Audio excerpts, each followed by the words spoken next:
Everyone and welcome to our YouTube channel target for IQ. आज इस video में हम एक बहुत ही इंपॉर्टेंट टॉपिक कवर करेंगे जो आपके जो अपकमिंग यूपी जुडिशरी का प्रीलिम एग्जाम है उसके लिए इंपॉर्टेंट है, और स्पेशली यूपी एपीओ के मेंस के लिए, क्योंकि इसको हम थोड़ा डिटेल में डिस्कस करेंगे तो आपको मेंस में इसके लिए काफ़ी हेल्प मिलेगी। आज हम बात करेंगे सीसीपीए के बारे में, यानी कि central consumer protection authority. Central consumer protection authority, ये एब्रीवेशन फॉर्म से भी इंपॉर्टेंट है, प्री में और मेंस दोनों में पूछता है एब्रीवेशन। तो सीसीपीए का फुल फॉर्म याद रखिएगा, सेंट्रल कंज्यूमर प्रोटेक्शन अथॉरिटी। आपने कई बार न्यूज़ में देखा होगा, एक टैगलाइन यूज़ होती है, जागो ग्राहक जागो।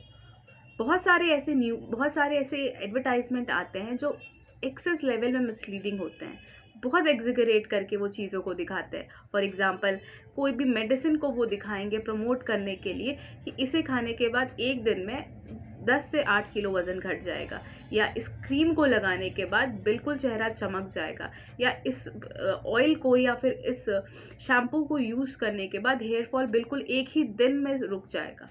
ये बहुत ज़्यादा एक्चुअल में एग्जिगरेट करके चीज़ों को दिखाते हैं और कंज्यूमर को मिसलीड करते हैं। एक्चुअल में जो उसमें प्रोडक्ट या केमिकल यूज़ होते हैं वो हेल्थ वाइज बहुत ज़्यादा नुकसानदायक होते हैं। तो सेंट्रल कंज्यूमर प्रोटेक्शन अथॉरिटी ने इस तरीके के मिसलीडिंग और फॉल्स एडवर्टाइजमेंट को रोकने के लिए कुछ गाइडलाइंस इशू की हैं, क्योंकि इधर बीच ये काफ़ी एक्सेस हो चुका था। सबसे पहले हम ये समझते हैं कि सीसीपीए यानी कि central consumer protection authority ministry of consumer affair के अंडर काम करता है। इनका बेसिक ऑब्जेक्टिव क्या है? इनका बेसिक ऑब्जेक्टिव है कंज्यूमर्स के राइट को प्रोटेक्ट करना, प्रमोट करना और उनको एनफोर्स करना। तभी आप न्यूज़ में देखते होंगे या हर जगह टेलीविजन में कि जागो ग्राहक जागो। ये एक तरीके से आपको अपने यानी कि कंज्यूमर्स को अपने राइट को जानने के लिए प्रमोट कर रहे हैं। अगर गाइडलाइन का किसी भी तरीके से यहाँ पे वायलेशन होता है तो ये अथॉरिटी जिम्मेदारी लेती है कि उस पर इन्वेस्टिगेशन किया जाए और कंप्लेंट प्रॉपरली फाइल किया जाए। अगर कोई भी मैन्युफैक्चरर किसी भी तरीके की मिसलीडिंग एडवर्टाइजमेंट को दिखा रहा है तो उस पर पेनाल्टी इम्पोज करने की भी ड्यूटी सीसीपीए पे होती है। अब हम डिस्कस करते हैं कि एक्चुअल में गाइडलाइंस इशू क्या हुई है। पहला चीज़ बताता है कि अगर कोई भी ऐसा एडवर्टाइजमेंट है जो ट्रू इन्फॉर्मेशन दे रहा है या किसी भी चीज़ का ऑनेस्ट रिप्रेजेंटेशन कर रहा है तो उसको मिसलीडिंग या वैलिड मिसलीडिंग जो है नहीं माना जाएगा और वो एक वैलिड एडवर्टाइजमेंट होगा। Okay, so advertisement can be considered a non-misleading if it contain true and honest representation of a good and does not exaggerate the accuracy, scientific validity और practical usefulness और capability। यानी कि बहुत exaggerate करके नहीं दिखा रहे हैं, ठीक है, practical use दिखा रहे हैं कि भाई ठीक है, अगर आप इसको यूज़ करते हैं तो it will take time but आपको रिजल्ट धीरे धीरे मिलेगा।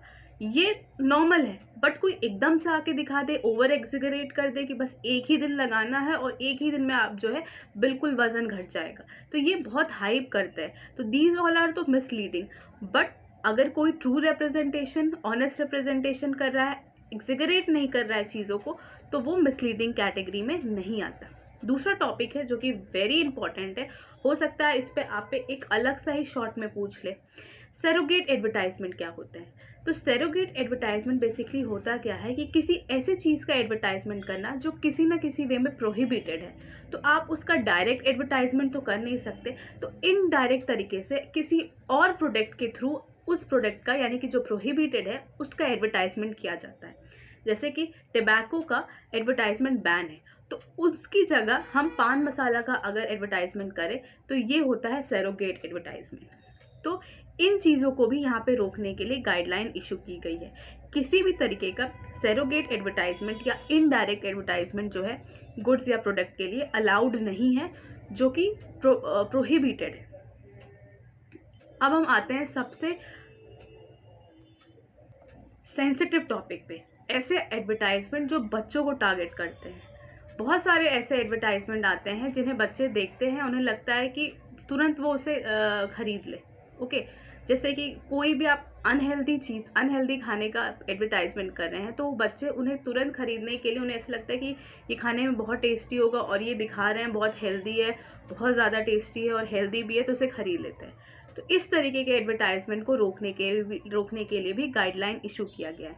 इस तरीके का एडवर्टाइजमेंट जो कंडोन करता है, एनकरेज करता है बच्चों के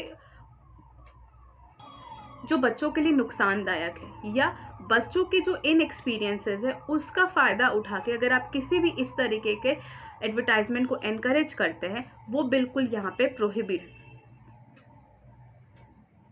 दूसरी इंपॉर्टेंट चीज़ आती है कि जो भी एडवर्टाइजमेंट इशू होगा उसमें एक डिस्क्लेमर होना ज़रूरी है। जो भी आप क्लेम कर रहे हैं उसमें आपको एक क्लैरिफिकेशन देना ज़रूरी होगा।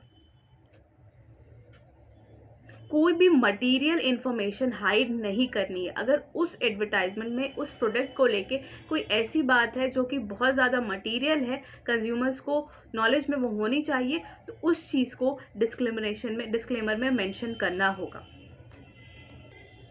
दूसरी ड्यूटी जो है जो मैन्युफैक्चरर है उन पे ये डाली गई है कि किसी भी तरीके का कंपैरिजन जो है एडवर्टाइजमेंट में नहीं होगा।